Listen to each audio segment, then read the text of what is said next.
Whoa. A nearby homeless man suddenly leaped over Achi and broke into a run, as if he'd been waiting for this very moment. Sprinting alongside him was a young man in a suit. Then, seemingly from everywhere, a whole bunch of other guys burst into motion. First one, then another, and a third, a fourth, a fifth. Over a dozen now. What the heck? Clearly something big was going down. Were they after the Achi case? Within moments, Achi lost sight of them all through the crowd. With that many people chasing him, the guy with the case was sure to get caught. But wait, what about that girl?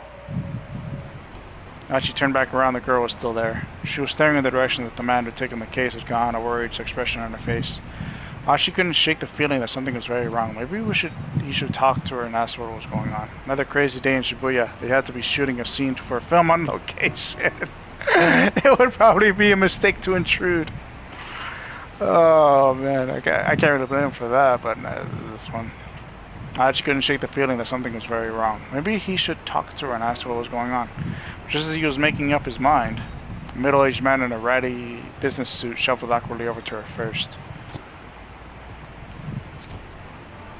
Was there something wrong with one of his legs? He was using a cane to walk, and one of his hands slipped into his jacket pocket. Oh, he's got a gun.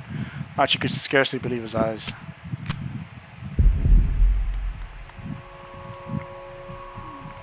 A revolver. Colt Detective Special 38 caliber revolver introduced in 1927 by Colt's Manufacturing Company.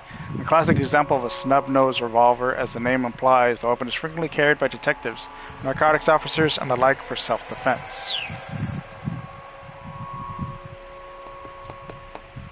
Suddenly, a young man came running through the crowd. Seeing him, the man with the cane turned on his heel and vanished in the scramble. Something big was going down. What is all this? The young man was closing in on the girl, his expression grim. That guy is up to no good. Then she sprang into motion. Hi-ya! Leaping high, Achi delivered a flying kick right between the man's shoulder blades. The guy went down, but recovered surprisingly fast, spinning back to his feet to grapple with Achi. What the hell is your problem? What the hell is your problem, man? Achi snapped. The two stood staring each other down as the crowd swirled around them. Let go of me. You let go of me first. After you let go of me, sure. You first, pal. Don't you call me pal, man. Don't call me man, pal. Neither man was willing to yield. Awkward. The crowd had parted to avoid the scuffle. Passerbys were staring from all sides. Oh, crap. She got a sudden sinking feeling. What the hell am I even doing? Jumped in over my head as usual.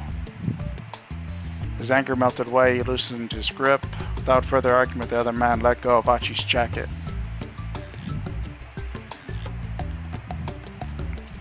Turning quickly away, the stranger hurried over to the statue of Hachiko, where he dropped to his knees, dejected. The girl who had been standing there was nowhere to be seen.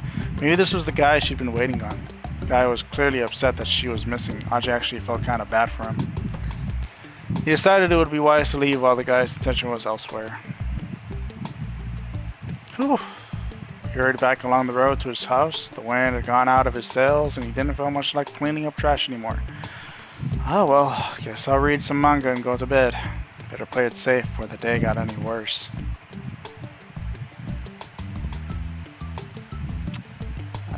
Bad end. Number 6. Tussle with the Stranger. Achi's interference with the young man who was Kano disrupted the detective's sting. If Achi hadn't acted on impulse when he saw Kano heading for Atomi, things might have gone differently. But how can you make sure Kano doesn't return to the scramble and startle Achi? Key lies further along in Kano's story. This is a lot of back and forth, isn't it?